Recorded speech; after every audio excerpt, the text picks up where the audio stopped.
నలుగురు కొడుకుల తోడ ఒక బిడ్డని కల్లక్క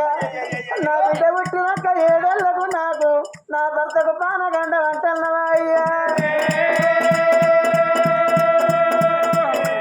నానా రాలిపోయే పువ్వుకు ఈ రంగులు ఎందుకయ్యా అవో ఆరిపోయే దీపానికి కాంతులు ఎక్కువ అవో సచ్చేటి జీవికి సంతానం ఎందుకే అయ్యా అయ్యా 7 ఏళ్ల బిడ్డను వదిలిపెట్టిన భర్త ప్రాణం నా ప్రాణం పోతరే అయ్యా నన్ను నాళ్ళు పువ్వంటారు నన్ను నాళ్ళు పాజమంటారు పోతే పువ్వ గరువు సంగము అలువోతు పాజమన్నం కలవంటారే అయ్యా నీ కళ్ళు పెట్ట కల్లా సంగం